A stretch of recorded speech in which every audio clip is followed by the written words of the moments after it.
കരിന്തടം ഗ്രാമം ഉറക്കമുണരുന്നത് തന്നെ ബഹളങ്ങളിലേക്കായിരുന്നു. നേരം വെളുക്കുന്നതിനു മുൻപേ പള്ളിക്കൂടത്തിനടുത്തുള്ള റബ്ബർ തോട്ടങ്ങളിൽ ടാപ്പിംഗ് കത്തികളുടെ മൂർച്ചയുള്ള ശബ്ദം കേട്ടു തുടങ്ങും. പിന്നാലെ കോഴികളുടെ നീട്ടിവിളിയും അടുക്കളകളിൽ നിന്നുള്ള പ്രഷർ കുക്കറിന്റെ ചൂളം വിളിയും. കവലയിലെ ചായക്കടയിൽ റേഡിയോയിലെ വാർത്തകൾക്കൊപ്പം നാട്ടുകാരുടെ ഉച്ചത്തിലുള്ള രാഷ്ട്രീയ ചർച്ചകളും കൂടി ചേരുമ്പോൾ കരിന്തടത്തിന് ഒരു പ്രത്യേക താളമുണ്ട്. അവിടെ നിശബ്ദത എന്നത് അസ്വാഭാവികമായ ഒന്നായിരുന്നു. ആരെങ്കിലും നിശബ്ദനായിരുന്നാൽ ഇവൻ എന്താ ഇത്ര ആലോചിക്കാൻ എന്ന് സംശയത്തോടെ ചോദിക്കുന്നവരാണ് അവിടുള്ളവർ. ഈ ബഹളങ്ങൾക്കിടയിലൂടെയാണ് മീര നടന്നു പോകാറുള്ളത്. ഒരു മെലിഞ്ഞ നിഴൽ പോലെ, ആരും ശ്രദ്ധിക്കാതെ. പതിവ് പോലെ കവലയിലെ ബസ് സ്റ്റോപ്പിൽ അവൾ വന്നിരുന്നു. മറ്റുള്ളവർ ബസ് വരാൻ വൈകുന്നതിനെപ്പറ്റിയും നാട്ടിലെ പുതിയ വിശേഷങ്ങളെപ്പറ്റിയും ഉറക്കെ സംസാരിക്കുമ്പോൾ മീര തന്റെ പഴയ തുന്നൽ ക്ലാസ് പുസ്തകത്തിൽ നിന്നും കീറിയെടുത്ത ഒരു പത്രക്കടലാസ് മടിയിൽ നിവർത്തിവെച്ചു. അവളുടെ കയ്യിൽ പകുതി തീരാറായ ഒരു പെൻസിൽ കഷ്ണമുണ്ടായിരുന്നു. ചായക്കടക്കാരൻ ശശിയേട്ടൻ ഒരു ഗ്ലാസ് ചായയുമായി പുറത്തേക്ക് വന്നപ്പോൾ അവളെ ശ്രദ്ധിച്ചു. എന്താ കുട്ടി, ഇന്നും മക്കങ്ങളാണോ ഈ പഴയ പത്രക്കടലാസിൽ കുത്തിക്കുറിക്കുന്നത്? മീര പതുക്കെയൊന്ന് തലയുയർത്തി നോക്കി. ഒരു മറുപടിയും പറയാതെ വീണ്ടും തന്റെ കടലാസിലേക്ക് ശ്രദ്ധ തിരിച്ചു. അവളുടെ പെൻസിൽ മുന കടലാസിലൂടെ വേഗത്തിൽ നീങ്ങി.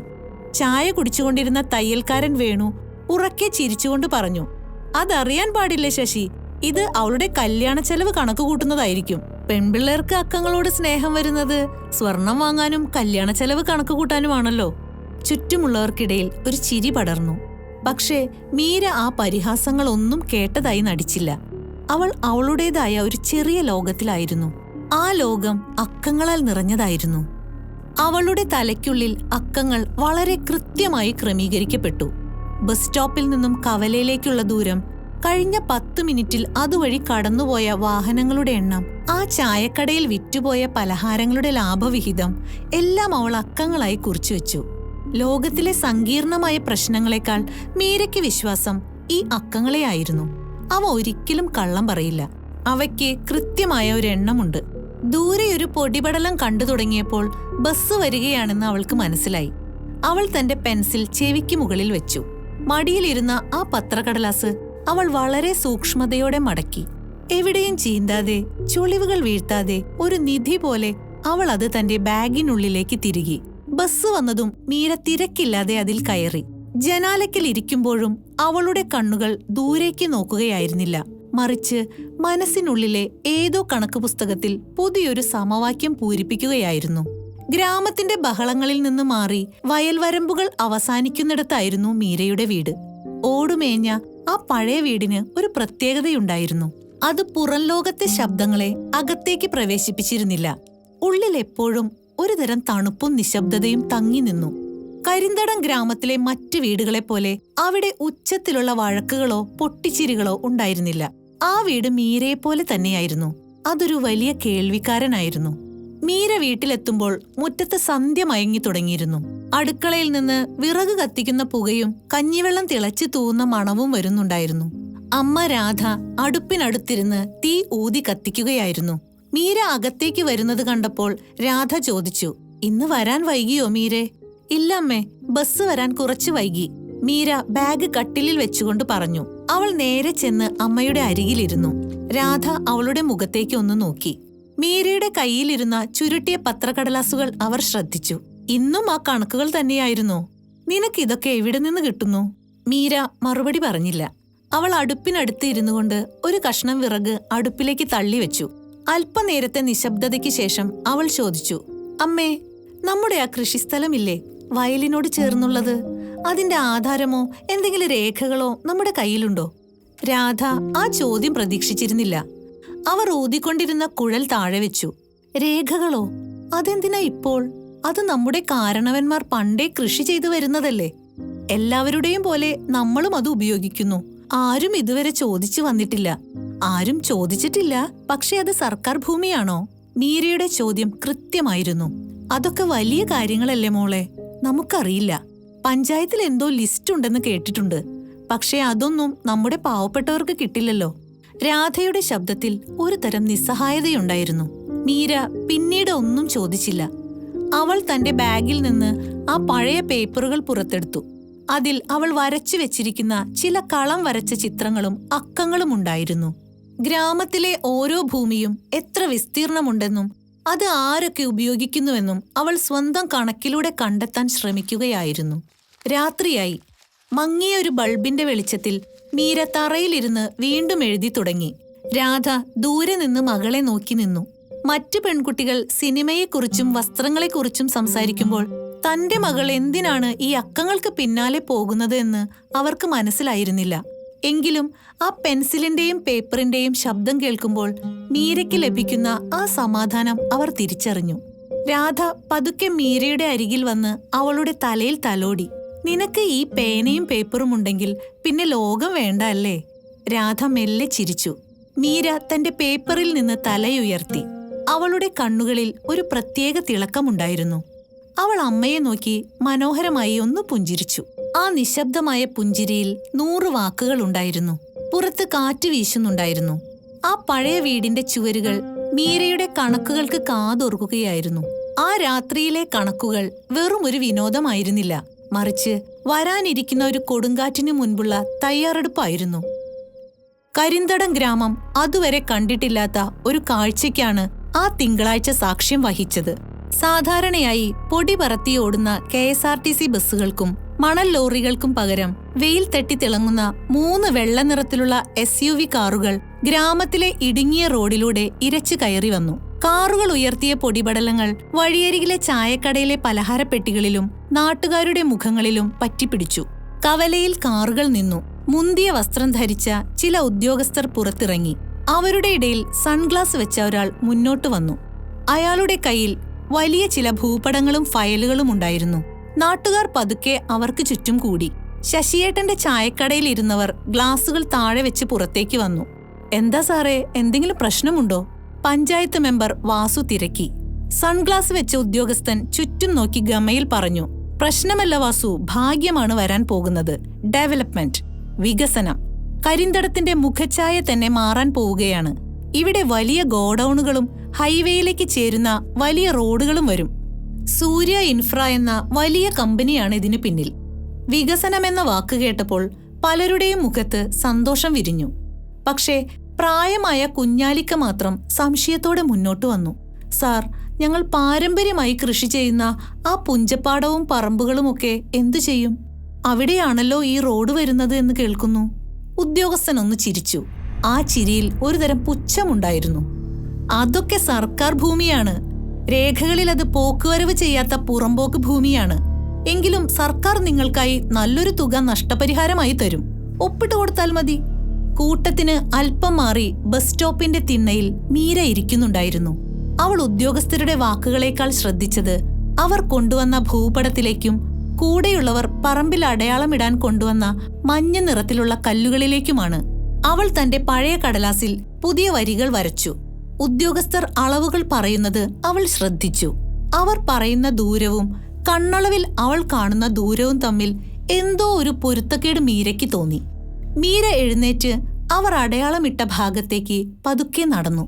2 കല്ലുകൾ തമ്മിലുള്ള ദൂരം അവൾ ചുവടുകൾ വെച്ച് അളന്നു. അവളുടെ ചുവടുകൾക്ക് കൃത്യമായ അളവുണ്ടായിരുന്നു. 1, 2, 3. അവൾ മനസ്സിലെണ്ണി. പെട്ടെന്ന് അവളുടെ പെൻസിൽ നീങ്ങുന്നത് നിന്നു. അവളുടെ നെറ്റിയിൽ ചുളിവുകൾ വീണു. അവർ പറയുന്ന സർക്കാർ ഭൂമിയുടെ അളവും അവർ ഇപ്പോൾ കല്ലിട്ട് തിരിക്കുന്ന സ്ഥലത്തിന്റെ അളവും തമ്മിൽ വലിയ വ്യത്യാസമുണ്ട്. അവർ പറയുന്നതിനേക്കാൾ വലിയൊരു പ്രദേശം ആ മഞ്ഞക്കല്ലുകൾക്കുള്ളിൽ പെട്ടിരിക്കുന്നു. ഇത് വികസനമല്ല, മീര സ്വയം മന്ത്രിച്ചു. എന്താ മോളെ? അരികിലൂടെ പോയ ഒരു ഗ്രാമീണൻ ചോദിച്ചു. മീര മറുപടി പറഞ്ഞില്ല. അവൾ ആ വെള്ളക്കാറുകൾ പോകുന്നതും നോക്കി അവിടെ തന്നെ നിന്നു. വലിയ വാക്കുകൾ കൊണ്ട് ഗ്രാമീണരുടെ കണ്ണഞ്ചിക്കുമ്പോൾ അക്കങ്ങൾ കൊണ്ട് ആരോ വലിയൊരു ചതിക്കുഴി കുഴിക്കുന്നുണ്ടെന്ന് അവൾ തിരിച്ചറിഞ്ഞു. അവളുടെ കൈവശമുള്ള ആ ചെറിയ കടലാസ് കഷ്ണത്തിൽ ആ ചതിയുടെ ആദ്യ സൂചനകൾ അവൾ കുറിച്ചുവെച്ചു. അന്ന് വൈകുന്നേരം വീട്ടിലേക്ക് നടക്കുമ്പോൾ മീരയുടെ മനസ്സ് അസ്വസ്ഥമായിരുന്നു. വെള്ളക്കാറുകൾ കൊണ്ടുവന്നത് വികസനത്തിന്റെ വെളിച്ചമല്ല, മറിച്ച് അഴിമതിയുടെ അഥവാ വഞ്ചനയുടെ നിഴലുകളാണെന്ന് അവളുടെ കണക്കുകൾ അവളോട് വിളിച്ചു പറയുന്നുണ്ടായിരുന്നു. അക്കങ്ങൾ ഒരിക്കലും ഒച്ച വെക്കാറില്ല. അവ നിശബ്ദമായി മന്ത്രിക്കുകയേ ഉള്ളൂ. പക്ഷേ ആ മന്ത്രണം കേൾക്കണമെങ്കിൽ വലിയൊരു ഏകാഗ്രത വേണം. മീരയ്ക്ക് ആ കഴിവുണ്ടായിരുന്നു. പിറ്റേ ദിവസം മുതൽ മീര ഗ്രാമത്തിലെ ഓരോ വീടുകളിലും പോകാൻ തുടങ്ങി. അവൾ ആരോടും അധികം സംസാരിച്ചില്ല. അവളുടെ കയ്യിൽ എപ്പോഴും ആ പഴയ പെൻസിലും പേപ്പറും ഉണ്ടായിരുന്നു. ആദ്യം അവൾ ചെന്നത് വലിയ പറമ്പുള്ള വർക്കിച്ചേട്ടന്റെ വീട്ടിലേക്കാണ്. വർക്കിച്ചേട്ടൻ തെങ്ങിൻ തടം തുറക്കുന്ന തിരക്കിലായിരുന്നു. വർക്കിച്ചേട്ടാ, കഴിഞ്ഞ വർഷം എത്ര നെല്ല് കിട്ടി ഈ താഴത്തെ പാടത്തു നിന്ന്? മീര പതുക്കെ ചോദിച്ചു. വർക്കിച്ചേട്ടൻ പണി നിർത്തി അവളെ ഒന്ന് നോക്കി. അതൊക്കെ എന്തിനാ മോളെ നീ തിരക്കുന്നത്? നിനക്ക് വല്ല സ്കൂൾ പ്രൊജക്റ്റുമുണ്ടോ? അല്ല, വെറുതെ ഒന്ന് അറിയാനാണ്, മീര പറഞ്ഞു. ഏകദേശം ഒരു 50 പറ കിട്ടിക്കാണും. എന്തിനാ ചോദിച്ചേ? മീര ഒന്നും പറയാതെ അത് കുറിച്ചെടുത്തു. ഈ പറമ്പിൽ എത്ര തെങ്ങുണ്ട് ചേട്ടാ? അതാരെണ്ണാനാണ്? ഒരു 70-80 കാണും, അദ്ദേഹം ചിരിച്ചുകൊണ്ട് പറഞ്ഞു. മീര അതും കുറിച്ചു. പക്ഷേ അവൾ അവിടെ നിന്നില്ല. അവൾ ഓരോ തെങ്ങും നേരിട്ട് എണ്ണി. 70 അല്ല, 92 തെങ്ങുകളുണ്ട് ആ പറമ്പിൽ.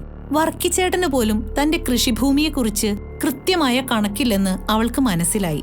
ഇതുപോലെ അവൾ ഓരോ വീടുകളിലും കയറി. ചിലർ അവളെ പരിഹസിച്ചു, ചിലർ സഹതാപത്തോടെ നോക്കി. ഉച്ചയ്ക്ക് ചായക്കടയുടെ മുന്നിലൂടെ പോകുമ്പോൾ പതിവ് പോലെ പരിഹാസങ്ങൾ ഉയർന്നു. ഈ പെൺകുട്ടിക്ക് എന്താ ഇത്ര ബുദ്ധി? നാട് മുഴുവൻ നടന്ന് അളക്കുകയാണല്ലോ, ഒരാൾ കളിയാക്കി. ഇത് ബുദ്ധിയല്ലടാ, ഇതിനെയാണ് ഭ്രാന്ത് എന്ന് പറയുന്നത്. തലയ്ക്ക് വെളിവുള്ളവർ ഈ വെയിലത്ത് നടന്ന് തെങ്ങെണ്ണുമോ? മറ്റൊരാൾ പൊട്ടിച്ചിരിച്ചു. മീര ആ വഴി നടന്നു പോകുമ്പോൾ അവളുടെ കയ്യിൽ അമ്മയ്ക്ക് കൊടുക്കാനുള്ള ചായപ്പൊതി ഉണ്ടായിരുന്നു. പരിഹാസങ്ങൾ അവളുടെ കാതുകളിൽ പതിക്കുന്നുണ്ടായിരുന്നുവെങ്കിലും അവളുടെ ശ്രദ്ധ മുഴുവൻ കയ്യിലുള്ള കടലാസിലായിരുന്നു. ഓരോ വീടുകളിൽ നിന്നും അവൾ ശേഖരിച്ച വിവരങ്ങൾ വലിയൊരു സത്യത്തിലേക്ക് വിരൽ ചൂണ്ടുന്നുണ്ടായിരുന്നു. സർക്കാർ ഉദ്യോഗസ്ഥർ കൊണ്ടുവന്ന രേഖകളിൽ ഈ ഭൂമിയുടെ വിളവും വൃക്ഷങ്ങളുടെ എണ്ണവും പകുതിയായിട്ടാണ് രേഖപ്പെടുത്തിയിരിക്കുന്നത്. അതായത് ജനങ്ങൾക്ക് കിട്ടേണ്ട നഷ്ടപരിഹാരത്തിന്റെ പകുതി പോലും അവർക്ക് ലഭിക്കില്ല. രാത്രിയിൽ വീട്ടിലിരുന്ന് അവൾ ആ കണക്കുകൾ വീണ്ടും പരിശോധിച്ചു. ഓരോ വീടിന്റെയും വിസ്തീർണം, വിളവ്, അവിടെയുള്ള മരങ്ങൾ എല്ലാം അവൾ കൃത്യമായി പട്ടികപ്പെടുത്തി. അമ്മേ, അവൾ വിളിച്ചു. രാധ അരികിൽ വന്നു. എന്താ മോളെ? ഇവർ നമ്മളെ പറ്റിക്കുകയാണ്. അവർ പറയുന്ന കണക്കല്ല നമ്മുടെ ഭൂമിക്കുള്ളത്. ഓരോ ഇഞ്ചിലും അവർ കള്ളം എഴുതി വെച്ചിട്ടുണ്ട്. മീരയുടെ ശബ്ദം വിറയ്ക്കുന്നുണ്ടായിരുന്നു. പക്ഷെ അത് പേടികൊണ്ടല്ല, ദേഷ്യം കൊണ്ടായിരുന്നു. രാധയ്ക്ക് ഒന്നും മനസ്സിലായില്ല. മോളെ, നമ്മൾ സാധാരണക്കാരല്ലേ, അവർ വലിയ ആൾക്കാരല്ലേ, അവർക്ക് തെറ്റുപറ്റുമോ? അമ്മേ, അക്കങ്ങൾക്ക് തെറ്റുപറ്റില്ല, പക്ഷെ അത് എഴുതുന്ന മനുഷ്യർക്ക് കള്ളം പറയാൻ കഴിയും, മീര ഉറപ്പിച്ചു പറഞ്ഞു. മീരയുടെ പേപ്പറിൽ അക്കങ്ങൾ മന്ത്രിക്കുകയല്ല, മറിച്ച് വലിയൊരു വിപ്ലവത്തിന് മുന്നോടിയായി ഗർജിക്കുകയായിരുന്നു. ആ ഗ്രാമത്തിലെ ഓരോ സെന്റ് ഭൂമിയുടെയും യഥാർത്ഥ മൂല്യം അവളുടെ ആ ചെറിയ കടലാസിൽ ഭദ്രമായിരുന്നു. ഒരു തപാൽക്കാരന്റെ സൈക്കിൾ ബെല്ലാണ് അന്ന് കരിന്തടത്തിന്റെ നിശബ്ദതയെ ഭേദിച്ചത്. ചായക്കടയിൽ ഇരുന്നവർക്കും പാടത്ത് പണിയെടുത്തുകൊണ്ടിരുന്നവർക്കും ഒരേപോലെ വെള്ളക്കവറുകൾ ലഭിച്ചു. ഗവൺമെന്റ് മുദ്രയുള്ള ആ കവറുകൾ കൈപ്പറ്റുമ്പോൾ പലരുടെയും കൈകൾ വിറയ്ക്കുന്നുണ്ടായിരുന്നു. അത് തങ്ങളുടെ ഭാഗ്യം മാറ്റാൻ പോകുന്ന രേഖയാണെന്ന് അവർ കരുതി.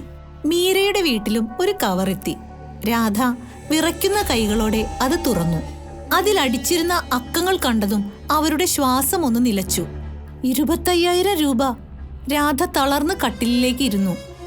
മോളെ, നമ്മുടെ 1 ഏക്കറോളം വരുന്ന പറമ്പിനും വീടിനും കൂടി അവർ തരുന്നത് വെറും 25,000 രൂപയാണ്.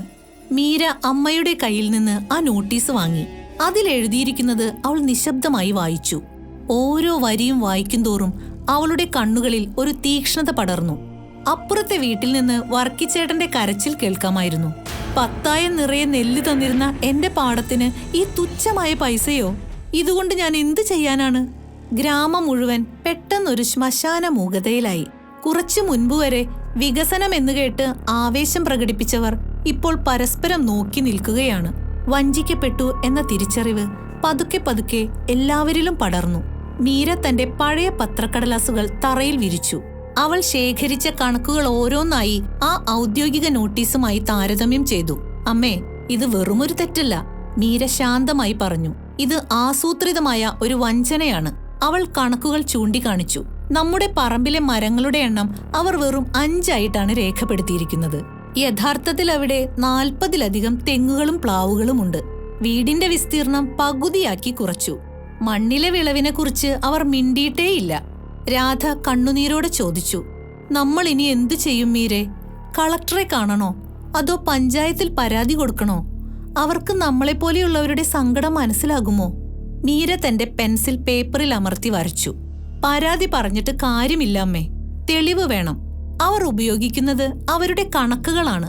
നമ്മൾ ഉപയോഗിക്കേണ്ടത് നമ്മുടെ കണക്കുകളാണ്. നമുക്ക് കാത്തിരിക്കാം, ആരെങ്കിലും വരുമായിരിക്കും, രാധ പ്രതീക്ഷയോടെ പറഞ്ഞു.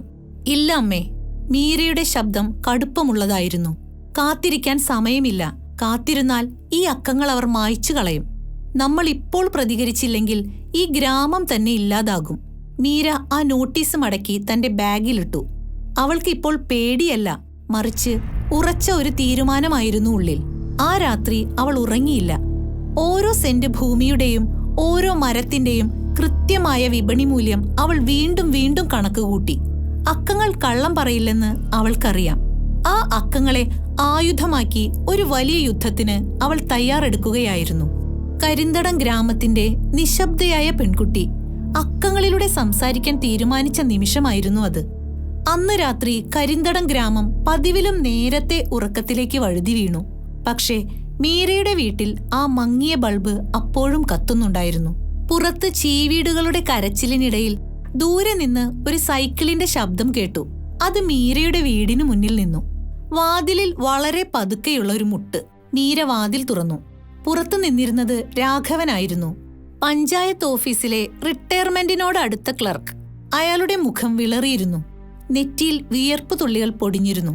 ഇടയ്ക്കിടെ അയാൾ ഇരുട്ടിലേക്ക് ഭീതിയോടെ നോക്കുന്നുണ്ടായിരുന്നു.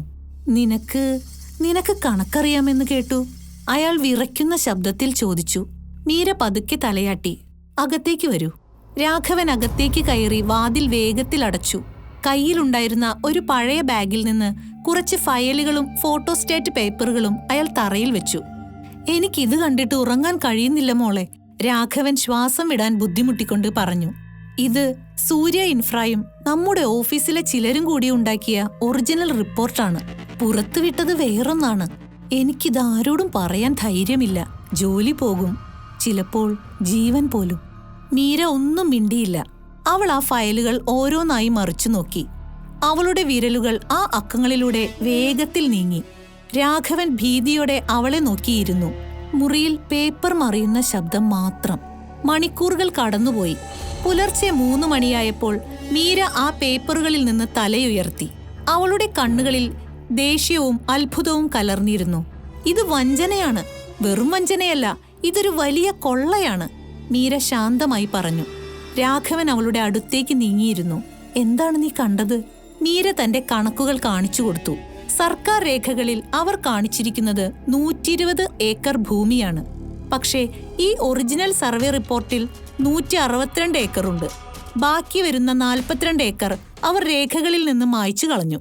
ആ സ്ഥലം അവർ കമ്പനിക്ക് നേരിട്ട് മറിച്ചു വിൽക്കാൻ പോകുകയാണ്. മാത്രമല്ല, ഇവിടത്തെ മണ്ണിന്റെ ഗുണനിലവാരം കുറച്ച് കാണിച്ച് നഷ്ടപരിഹാര തുകയിൽ വലിയൊരു ഭാഗം അവർ പോക്കറ്റിലാക്കി. രാഘവൻ ദീർഘമായി നിശ്വസിച്ചു. എനിക്കിതറിയാമായിരുന്നു, പക്ഷേ എനിക്ക് ആരോടും പറയാൻ ധൈര്യമില്ല. അവർക്ക് വലിയ സ്വാധീനമുണ്ട് മീരെ, ഗുണ്ടകളുണ്ട്. മീര തന്റെ പെൻസിൽ ടേബിളിൽ വെച്ചു. അവൾ രാഘവന്റെ കണ്ണുകളിലേക്ക് നേരിട്ട് നോക്കി. ആ നോട്ടത്തിൽ ഭയത്തിന്റെ നിഴൽ പോലും ഉണ്ടായിരുന്നില്ല. നിങ്ങൾക്ക് ധൈര്യമില്ലായിരിക്കാം, പക്ഷെ എനിക്കുണ്ട്, മീര ഉറപ്പിച്ചു പറഞ്ഞു. ഈ അക്കങ്ങൾ കള്ളം പറയില്ല, അവയ്ക്ക് ശബ്ദമുണ്ട്. നാളെ ഗ്രാമസഭയിൽ ഈ അക്കങ്ങൾ സംസാരിക്കും. രാഘവൻ വിറയ്ക്കുന്ന കൈകളോടെ എഴുന്നേറ്റു. നീ സൂക്ഷിക്കണം മോളെ, അവർ നിന്നെ വെറുതെ വിടില്ല. അവർ അക്കങ്ങളെയാണ് പേടിക്കേണ്ടത്, എന്നെയല്ല, മീര മറുപടി നൽകി. രാഘവൻ ഇരുട്ടിലേക്ക് മറഞ്ഞു. മീര ആ ഫയലുകൾ നെഞ്ചോട് ചേർത്ത് പിടിച്ചു. അടുത്ത ദിവസം കരിന്തടം ഗ്രാമം ഉണരുന്നത് ഒരു സാധാരണ പുലരിയിലേക്കായിരിക്കില്ല എന്ന് അവൾക്ക് ഉറപ്പായിരുന്നു. നിശബ്ദതയുടെ കാലം കഴിഞ്ഞിരിക്കുന്നു. ഇനി കണക്കുകൾ ഗർജിക്കുന്ന സമയമാണ്. കരിന്തടം ഗ്രാമപഞ്ചായത്ത് ഹാൾ ജനങ്ങളെക്കൊണ്ട് നിറഞ്ഞു കവിഞ്ഞിരുന്നു. ചൂടും വിയർപ്പും കലർന്ന ആ അന്തരീക്ഷത്തിൽ ഒരു തരം അസ്വസ്ഥത തങ്ങി നിന്നു. വേദിയിൽ വലിയ കസേരകളിൽ സർക്കാർ ഉദ്യോഗസ്ഥരും സൂര്യ ഇൻഫ്രാ കമ്പനിയുടെ പ്രതിനിധികളും ഇരിപ്പുണ്ട്. അവരുടെ മുന്നിൽ വികസന പദ്ധതിയുടെ വലിയ മാപ്പുകളും ഫയലുകളും ഉണ്ടായിരുന്നു. തഹസിൽദാർ മൈക്കിലൂടെ സംസാരിക്കാൻ തുടങ്ങി. നിങ്ങൾ സഹകരിക്കണം. ഈ പ്രോജക്റ്റ് വന്നാൽ നിങ്ങളുടെ മക്കൾക്ക് ജോലി കിട്ടും, റോഡുകൾ വരും. ഗവൺമെന്റ് നിശ്ചയിച്ച തുകയിൽ മാറ്റം വരുത്താൻ ഞങ്ങൾക്ക് കഴിയില്ല, അത് നിയമമാണ്. നാട്ടുകാർക്കിടയിൽ നിന്ന് മുറുമുറുപ്പുകൾ ഉയർന്നു. വർക്കിച്ചേട്ടനും കുഞ്ഞാലിക്കയും എഴുന്നേറ്റ് നിന്ന് എന്തൊക്കെയോ ചോദിക്കാൻ ശ്രമിച്ചെങ്കിലും ഉദ്യോഗസ്ഥർ അവരെ ഗൗനിച്ചില്ല. നിങ്ങൾക്ക് വിവരമില്ലാത്തതുകൊണ്ടാണ് എന്നതായിരുന്നു അവരുടെ ഭാവം. പെട്ടെന്ന് ആൾക്കൂട്ടത്തിനിടയിൽ നിന്ന് രാധ എഴുന്നേറ്റ് നിന്നു. അവളുടെ ശബ്ദം വിറയ്ക്കുന്നുണ്ടായിരുന്നുവെങ്കിലും അതിലൊരു ഉറപ്പുണ്ടായിരുന്നു. സാറേ, എന്റെ മകൾക്ക് ചിലത് പറയാനുണ്ട്. അവൾ ചിലത് കണക്കുകൂട്ടി വെച്ചിട്ടുണ്ട്. ഹാളിൽ ഒരു നിമിഷം നിശബ്ദത പടർന്നു. പിന്നെ ഒരു വലിയ പൊട്ടിച്ചിരി ഉയർന്നു. കമ്പനി പ്രതിനിധി സൺഗ്ലാസ് താഴ്ത്തി മീരയെ നോക്കി പരിഹസിച്ചു. ഈ കുട്ടിയാണോ ഞങ്ങളുടെ എഞ്ചിനീയർമാർ ഉണ്ടാക്കിയ റിപ്പോർട്ട് തിരുത്താൻ പോകുന്നത്? കുട്ടി, ഇത് സ്കൂളിലെ കണക്ക് പരീക്ഷയല്ല. മീര ആ പരിഹാസങ്ങൾ കേട്ട ഭാവമേ കാണിച്ചില്ല. അവൾ പതുക്കെ വേദിയിലേക്ക് നടന്നു. അവളുടെ കയ്യിൽ പത്രക്കടലാസുകളിൽ കുറിച്ചുവെച്ച ആ അക്കങ്ങളുണ്ടായിരുന്നു. വേദിയിലുണ്ടായിരുന്ന ബ്ലാക്ക് ബോർഡിനരികിലേക്ക് അവൾ ചെന്നു. ഒരു കഷ്ണം ചോക്ക് കയ്യിലെടുത്തു. ഹാൾ പെട്ടെന്ന് നിശബ്ദമായി. ചോക്ക് ബോർഡിൽ ഉരസുന്ന ശബ്ദം മാത്രം കേട്ടു. മീര സംസാരിക്കാൻ തുടങ്ങിയപ്പോൾ അവളുടെ ശബ്ദം ശാന്തമായിരുന്നു. പക്ഷേ ഓരോ വാക്കിനും ഒരു ചാട്ടുളിയുടെ മൂർച്ചയുണ്ടായിരുന്നു. നിങ്ങൾ നൽകിയ റിപ്പോർട്ട് പ്രകാരം ഈ പദ്ധതിക്കായി ഏറ്റെടുക്കുന്നത് 120 ഏക്കർ ഭൂമിയാണ്. മീര ബോർഡിൽ 120 എന്ന് വലുതായി എഴുതി. പക്ഷേ സർവേ കല്ലുകൾ സ്ഥാപിച്ചിരിക്കുന്നത് 162 ഏക്കറിലാണ്. ബാക്കി വരുന്ന 42 ഏക്കർ എവിടെ പോയി? ഉദ്യോഗസ്ഥർ പരസ്പരം നോക്കി. അവരുടെ മുഖത്തെ ചിരി പതുക്കെ മാഞ്ഞു. മീര തുടർന്നു. കരിന്തടത്തെ ഓരോ പറമ്പിലും എത്ര തെങ്ങുണ്ടെന്നും എത്ര വിളവ് കിട്ടുമെന്നും ഞാൻ നേരിട്ട് എണ്ണിയിട്ടുണ്ട്. സർക്കാരിന്റെ കണക്കിൽ ഒരു തെങ്ങിന് 500 രൂപയാണ് നിങ്ങൾ വിലയിട്ടിരിക്കുന്നത്. എന്നാൽ നിയമപ്രകാരം അത് 2500 രൂപയാണ്. നിങ്ങൾ അത് മനഃപൂർവ്വം മറച്ചുവെച്ചു. അവൾ ബോർഡിൽ വേഗത്തിൽ അക്കങ്ങൾ കൂട്ടിത്തുടങ്ങി. ഗുണനങ്ങളും ഹരണങ്ങളും അവളുടെ വിരൽത്തുമ്പിൽ മിന്നൽ പോലെ നീങ്ങി. ഇവിടെ ചെലവ് കുറച്ചു കാണിച്ചു. ഇവിടെ ഭൂമിയുടെ വിസ്തീർണം മാറ്റി എഴുതി. ആകെ ലാഭം കൊയ്യുന്നത് ഈ കമ്പനിയാണ്. നഷ്ടം സഹിക്കുന്നത് ഈ പാവങ്ങളും. ഇത് വെറുമൊരു തെറ്റല്ല. ഇത് 12 കോടി രൂപയുടെ അഴിമതിയാണ്. മീര ചോക്ക് താഴെ വെച്ചു. അവൾ ഉദ്യോഗസ്ഥരുടെ കണ്ണുകളിലേക്ക് നേരിട്ട് നോക്കി. ഹാളിൽ സൂചി വീണാൽ കേൾക്കാവുന്ന നിശബ്ദത. ഉദ്യോഗസ്ഥർ വിയർക്കാൻ തുടങ്ങി. ഫയലുകൾക്കിടയിൽ അവർ എന്തിനോ തിരഞ്ഞു. ഇത് ഏതാ ഈ കുട്ടി? കളക്ടറുടെ പ്രതിനിധി രഹസ്യമായി ചോദിച്ചു. അവിടെ ഇരുന്ന ഒരു വൃദ്ധൻ ഉറക്കെ പറഞ്ഞു, ഇത് കുട്ടിയല്ല സാറേ, ഇത് കരിന്തടത്തിന്റെ കണക്കു പുസ്തകമാണ്. അവൾ പറഞ്ഞത് തെറ്റാണെങ്കിൽ നിങ്ങളത് ബോർഡിൽ തെളിയിക്കൂ. നാട്ടുകാർ ആവേശത്തോടെ എഴുന്നേറ്റ് നിന്നു. ഉദ്യോഗസ്ഥർക്ക് മറുപടിയില്ലായിരുന്നു. മീര തന്റെ കടലാസുകൾ മടക്കി താഴേക്ക് ഇറങ്ങി നടന്നു. അവൾ അപ്പോഴും നിശബ്ദയായിരുന്നു. പക്ഷേ ആ നിശബ്ദത ഒരു ഗ്രാമം മുഴുവൻ കാത്തിരുന്ന വിപ്ലവമായിരുന്നു. അക്കങ്ങൾ സംസാരിച്ചു കഴിഞ്ഞിരിക്കുന്നു. ഇനി അധികാരികൾക്ക് മറുപടി പറയേണ്ടി വരും. ഗ്രാമസഭയിൽ മീര നടത്തിയ പ്രസംഗം ഒരു കാട്ടുതീ പോലെയാണ് പടർന്നത്. ആരോ മൊബൈലിൽ പകർത്തിയ ആ വീഡിയോ സോഷ്യൽ മീഡിയയിൽ വൈറലായി. കണക്കുകൾ കൊണ്ട് കോർപ്പറേറ്റുകളെ വിറപ്പിച്ച പെൺകുട്ടി എന്ന തലക്കെട്ടോടെ വാർത്താ ചാനലുകൾ കരിന്തടത്തിലേക്ക് ഒഴുകിയെടുത്തു. അടുത്ത ദിവസം രാവിലെ കരിന്തടം ഗ്രാമം ഉണർന്നത് മാധ്യമങ്ങളുടെ സാന്നിധ്യത്തിലാണ്. വലിയ OB വാനുകൾ റോഡരികിൽ നിരന്നു. അതുവരെ നിശബ്ദമായിരുന്ന മീരയുടെ വീടിനു മുന്നിൽ മൈക്കുകളുമായി റിപ്പോർട്ടർമാർ തടിച്ചുകൂടി. പക്ഷെ മീര പുറത്തിറങ്ങിയില്ല. അവൾ ജനാലയ്ക്കലിരുന്ന് തന്റെ കണക്കു പുസ്തകം നോക്കുകയായിരുന്നു. ക്യാമറകൾക്ക് മുന്നിൽ സംസാരിക്കാൻ അവൾക്ക് താല്പര്യമില്ലായിരുന്നു. അവൾക്ക് പറയാനുള്ളതെല്ലാം ആ അക്കങ്ങളിലൂടെ അവൾ പറഞ്ഞു കഴിഞ്ഞിരുന്നു. ഉച്ചയോടെ ജില്ലാ കളക്ടർ നേരിട്ട് കരിന്തടത്തിലെത്തി. മീരയുടെ വെളിപ്പെടുത്തലുകളെ തുടർന്ന് സർക്കാർ അടിയന്തര അന്വേഷണത്തിന് ഉത്തരവിട്ടിരുന്നു. കളക്ടർ മീരയെ നേരിട്ട് കാണാൻ അവളുടെ വീട്ടിലെത്തി. നിന്റെ കണക്കുകൾ എനിക്ക് കാണിച്ചു തരാമോ? കളക്ടർ ചോദിച്ചു. മീര തന്റെ പഴയ കടലാസുകൾ അദ്ദേഹത്തിന് മുന്നിൽ വെച്ചു. ഓരോ പേജും മറിക്കുംതോറും കളക്ടറുടെ മുഖത്ത് വിസ്മയം പടർന്നു. ഒരു വിദഗ്ധനായ ഓഡിറ്റർ ചെയ്യുന്നതിനേക്കാൾ കൃത്യതയോടെയാണ് അവൾ ഓരോ സെന്റ് ഭൂമിയും ഓരോ രൂപയുടെ വിഹിതവും രേഖപ്പെടുത്തിയിരിക്കുന്നത്. അവിശ്വസനീയം. കളക്ടർ പുറത്തു വന്ന് മാധ്യമങ്ങളോട് പറഞ്ഞു, ഈ പെൺകുട്ടി കണ്ടെത്തിയത് വളരെ വലിയൊരു ക്രമക്കേടാണ്. സർവേ റിപ്പോർട്ടുകൾ തിരുത്തിയിട്ടുണ്ട്. സൂര്യ ഇൻഫ്രാ കമ്പനിയുടെ കരാർ ഉടൻ മരവിപ്പിക്കാൻ ഉത്തരവിട്ടു. ബന്ധപ്പെട്ട ഉദ്യോഗസ്ഥർക്കെതിരെ ക്രിമിനൽ കേസെടുക്കും. സൂര്യ ഇൻഫ്രാ കമ്പനിയുടെ വെള്ളക്കാറുകൾക്ക് ആ ദിവസം ഒരു പ്രത്യേക തിടുക്കമുണ്ടായിരുന്നു. നാട്ടുകാരുടെ മുഖത്ത് നോക്കി പരിഹസിച്ചിരുന്ന ആ ഉദ്യോഗസ്ഥർ മുഖം മറച്ച് കാറുകളിൽ കയറി പാഞ്ഞു. ഗ്രാമത്തിൽ അവർ സ്ഥാപിച്ച മഞ്ഞ നിറത്തിലുള്ള അതിർത്തിക്കല്ലുകൾ നാട്ടുകാർ പിഴുതെറിഞ്ഞു. ദിവസങ്ങൾക്കുള്ളിൽ പുതിയ വിജ്ഞാപനം വന്നു. ഭൂമി നഷ്ടപ്പെടുന്നവർക്ക് 3 ഇരട്ടി നഷ്ടപരിഹാരം ലഭിക്കും. സർക്കാർ പുറമ്പോക്കെന്ന് കരുതിയ 42 ഏക്കർ ഭൂമി യഥാർത്ഥ ഉടമകളിലേക്ക് തന്നെ തിരിച്ചുപോയി. അഴിമതി നടത്തിയ ഉദ്യോഗസ്ഥർ സസ്പെൻഷനിലായി. കരിന്തടം വീണ്ടും പഴയ പച്ചപ്പിലേക്ക് മടങ്ങി. പക്ഷേ ഒരു മാറ്റമുണ്ടായിരുന്നു. ഇനി തങ്ങളെ ആർക്കും പറ്റിക്കാൻ കഴിയില്ലെന്ന ആത്മവിശ്വാസം ഓരോ ഗ്രാമീണന്റെയും കണ്ണുകളിലുണ്ടായിരുന്നു. പഞ്ചായത്ത് ഓഫീസിന് മുന്നിലെ നോട്ടീസ് ബോർഡിൽ പുതിയ ലിസ്റ്റ് വന്നു. അതിൽ ഓരോരുത്തർക്കും ലഭിക്കുന്ന തുക മീര കണക്ക് കൂട്ടിയതിന് കൃത്യമായി തുല്യമായിരുന്നു. നുണകളുടെ സാമ്രാജ്യം ഒരു ചെറിയ പെൻസിൽ മുനയാൽ തകർക്കപ്പെട്ടിരുന്നു. രാത്രിയിൽ രാധ മീരയുടെ അരികിൽ വന്നിരുന്നു. മോളെ, നീ വലിയൊരു കാര്യമാണ് ചെയ്തത്. എല്ലാവരും നിന്നെ പുകഴ്ത്തുകയാണ്. മീര പതുക്കെ പുഞ്ചിരിച്ചു. അവൾ തന്റെ പെൻസിൽ അടുക്കി വെച്ചു. അമ്മേ, ഞാൻ ഒന്നും ചെയ്തില്ല. 1+1 എപ്പോഴും 2 ആണ്. അവർ അത് 3 ആണെന്ന് വരുത്തി തീർക്കാൻ നോക്കി. ഞാനത് തിരുത്തി, അത്രമാത്രം. അക്കങ്ങളുടെ ലോകത്ത് വികാരങ്ങൾക്കല്ല, സത്യത്തിനാണ് സ്ഥാനമെന്ന് മീര ഒരിക്കൽ കൂടി ഉറപ്പിച്ചു. കരിന്തടം ഗ്രാമത്തിൽ നിന്ന് വെള്ളക്കാറുകളും ക്യാമറകളും ഒഴിഞ്ഞുപോയി. ചാനൽ ചർച്ചകളിലെ ബഹളങ്ങൾ അടങ്ങി. പക്ഷേ ആ ഗ്രാമത്തിന്റെ ആത്മാവിൽ ഒരു വലിയ മാറ്റം സംഭവിച്ചിരുന്നു. മുൻപ് നിശബ്ദതയെ ഭയപ്പെട്ടിരുന്ന മനുഷ്യർ ഇപ്പോൾ നിശബ്ദതയെ ബഹുമാനിക്കാൻ പഠിച്ചു.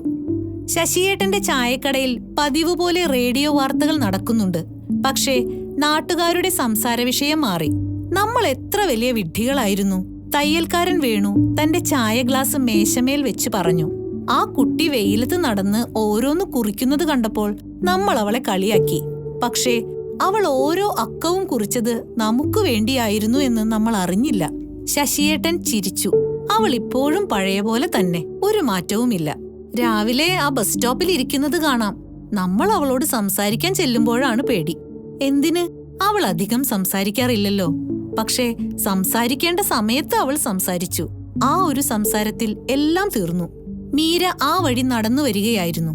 മുൻപത്തെ പോലെ തന്നെ, ഒരു മെലിഞ്ഞ നിഴൽ പോലെ. അവളുടെ നടത്തത്തിലോ വസ്ത്രത്തിലോ യാതൊരു ഭാവമാറ്റവുമില്ല. പക്ഷേ അവൾ കടന്നുപോകുമ്പോൾ ആളുകൾ തനിയെ വഴിമാറിക്കൊടുത്തു. ചിലർ ബഹുമാനത്തോടെ തലയാട്ടി. അവൾ അത് കണ്ടില്ലെന്ന് നടിച്ചില്ല. ഒരു ചെറിയ പുഞ്ചിരി എല്ലാവർക്കും നൽകി. അവൾ ബസ് സ്റ്റോപ്പിലിരുന്നു. അവളുടെ മടിയിൽ ഇത്തവണ ഒരു പുതിയ ഡയറി ഉണ്ടായിരുന്നു. കളക്ടർ സമ്മാനമായി നൽകിയത്. അതിൽ അവൾ പുതിയ ചില കണക്കുകൾ കൂട്ടുകയായിരുന്നു. വർക്കിച്ചേട്ടൻ അവളുടെ അടുത്തേക്ക് വന്നു. മോളെ, എനിക്ക് കിട്ടിയ തുകയിൽ ഒരു ചെറിയ സംശയം. നീ ഒന്ന് നോക്കിത്തരുമോ? മീര ആ കടലാസ് വാങ്ങി. സെക്കൻഡുകൾക്കുള്ളിൽ അവൾ അത് നോക്കി പറഞ്ഞു. ഇത് ശരിയാണ് വർക്കിച്ചേട്ടാ. ബാങ്കിലെ ടാക്സ് കുറച്ച ശേഷമുള്ള തുകയാണിത്. അയാൾ സമാധാനത്തോടെ തിരിച്ചുപോയി. ഇപ്പോൾ ഗ്രാമത്തിലെ ഏതു വലിയ കണക്കുകൾക്കും അവർക്കൊരു വിലാസമുണ്ട്, മീര. അവൾ അവർക്ക് വെറും ഒരു പെൺകുട്ടിയല്ല, കരിന്തടത്തിന്റെ കാവൽക്കാരിയാണ്. വൈകുന്നേരം വീട്ടിലെത്തിയപ്പോൾ രാധ അടുക്കളയിൽ പാട്ടുപാടുന്നുണ്ടായിരുന്നു. വരാനിരിക്കുന്ന കഷ്ടപ്പാടുകളെക്കുറിച്ചുള്ള പേടി ആ വീടിനെ വിട്ടുപോയിരിക്കുന്നു. മീരേ, നീ ഇനി പഠിക്കണം. നിനക്കിഷ്ടമുള്ള കോളേജിൽ ചേരാം. പൈസയ്ക്കിപ്പോൾ ബുദ്ധിമുട്ടില്ലല്ലോ, രാധ പറഞ്ഞു. മീര ജനാലയിലൂടെ പുറത്തെ പാടത്തേക്ക് നോക്കി. എനിക്ക് അക്കങ്ങളെക്കുറിച്ച് കൂടുതൽ പഠിക്കണം അമ്മേ. അക്കങ്ങൾ ശരിയായി ഉപയോഗിച്ചാൽ ഇനിയും ഒരുപാട് പേരെ സഹായിക്കാൻ പറ്റും. കരിന്തടത്തിലെ ആ പഴയ വീട് ഇപ്പോഴും ശ്രദ്ധിച്ചുകൊണ്ടിരിക്കുകയാണ്. പക്ഷേ ഇപ്പോൾ അത് മീരയുടെ പെൻസിൽ മുനയുടെ ശബ്ദം മാത്രമല്ല കേൾക്കുന്നത്, മറിച്ച് ഒരു ഗ്രാമത്തിന്റെ മുഴുവൻ ആത്മവിശ്വാസത്തിന്റെ സ്പന്ദനവുമാണ്. നിശബ്ദതയ്ക്ക് ശക്തിയുണ്ടെന്നും സത്യത്തിന് കണക്കുകളുടെ കൃത്യതയുണ്ടെന്നും ആ ഗ്രാമം തിരിച്ചറിഞ്ഞ കാലമായിരുന്നു അത്. മാസങ്ങൾ കടന്നുപോയി. കരിന്തടം ഗ്രാമം വീണ്ടും പച്ചപ്പണിഞ്ഞു. പാടങ്ങളിൽ കൊയ്ത്തുപാട്ടുകൾ ഉയർന്നു. പക്ഷേ ആ ശബ്ദങ്ങൾക്കിടയിൽ പഴയതുപോലെ ഒരു നിസ്സഹായത ഉണ്ടായിരുന്നില്ല. തങ്ങളുടെ മണ്ണും അധ്വാനവും അക്കങ്ങളാൽ സംരക്ഷിക്കപ്പെട്ടിരിക്കുന്നു എന്ന ബോധം എല്ലാവരിലും ഉണ്ടായിരുന്നു. ഒരു പ്രഭാതത്തിൽ മീര പതിവ് പോലെ ബസ് സ്റ്റോപ്പിൽ ഇരിക്കുകയായിരുന്നു. അവളുടെ കയ്യിൽ ഇപ്പോൾ പഴയ പത്രക്കടലാസല്ല, മറിച്ച് മനോഹരമായ ഒരു ലോഗരിതം പുസ്തകമായിരുന്നു. അവൾ കോളേജിലേക്ക് പോകാനുള്ള തയ്യാറെടുപ്പിലാണ്. ബസ് വരാൻ വൈകുന്നു. ദൂരെ നിന്ന് ഒരു ചെറിയ പെൺകുട്ടി ഓടി വന്നു. അവൾ മീരയുടെ അയൽപ്പക്കത്തെ രവിയുടെ മകളായിരുന്നു. അവളുടെ കയ്യിൽ ഒരു പൊട്ടിയ പെൻസിലും കീറിയ സ്ലേറ്റും ഉണ്ടായിരുന്നു. അവൾ മീരയുടെ അരികിൽ വന്നിരുന്നു. മീരയുടെ പേപ്പറുകളിലെ സങ്കീർണമായ സമവാക്യങ്ങളിലേക്ക് അവൾ കൗതുകത്തോടെ നോക്കി. ചേച്ചി, എനിക്കും ഇത് കൂട്ടിത്തരുമോ? അവൾ ചോദിച്ചു. മീര പുസ്തകത്തിൽ നിന്ന് തലയുയർത്തി. അവൾക്ക് വർഷങ്ങൾക്ക് മുമ്പുള്ള തന്റെ തന്നെ രൂപം ആ പെൺകുട്ടിയിൽ കാണാൻ കഴിഞ്ഞു. ലോകം അക്കങ്ങളാണെന്ന് തിരിച്ചറിഞ്ഞ ആ നിമിഷം മീര തന്റെ ബാഗിൽ നിന്ന് പുതിയ ഒരു വെളുത്ത കടലാസ് പുറത്തെടുത്തു. വളരെ സൂക്ഷ്മതയോടെ അത് രണ്ടായി കീറി അവൾ ആ കുട്ടിക്ക് നൽകി. എഴുതാമോ? ആ കുട്ടി ചോദിച്ചു. മീര പതുക്കെ പുഞ്ചിരിച്ചു. ആദ്യം എണ്ണാൻ പഠിക്കൂ. ചുറ്റുമുള്ള ഓരോ മരത്തെയും ഓരോ കല്ലിനെയും എണ്ണൂ. നമ്മുടെ കണ്ണുകൾ കാണുന്നതിനേക്കാൾ വലിയ സത്യങ്ങൾ അക്കങ്ങളിലുണ്ട്. വാക്കുകൾ ആരെങ്കിലും തട്ടിയെടുത്തേക്കാം, പക്ഷേ അറിവാർക്കും തട്ടിയെടുക്കാൻ കഴിയില്ല. ആ കുട്ടി ഉത്സാഹത്തോടെ ആ കടലാസിൽ 1, 2, 3 എന്നെഴുതി തുടങ്ങി. അകലെ പൊടിപടലമുയർത്തി ബസ് വരുന്നത് കണ്ടു. മീര എഴുന്നേറ്റു. അവൾ ബാഗ് ചുമലിലിട്ടു. പെൺകുട്ടി ആ പേപ്പർ നെഞ്ചോട് ചേർത്ത് പിടിച്ചു. ബസ് വന്നു നിന്നു. മീര കയറുന്നതിനു മുൻപ് ഒരിക്കൽ കൂടി ഗ്രാമത്തിലേക്ക് നോക്കി. കരിന്തടം ഇപ്പോൾ പഴയതുപോലെയല്ല. അവിടുത്തെ കാറ്റിനും മരങ്ങൾക്കും ഇപ്പോൾ ഒരു പുതിയ താളമുണ്ട്. ഭയമില്ലാത്ത സത്യം തിരിച്ചറിഞ്ഞ ഒരു ഗ്രാമത്തിന്റെ താളം. ബസ് മുന്നോട്ട് നീങ്ങി. മീര ജനാലയ്ക്കലിരുന്നു.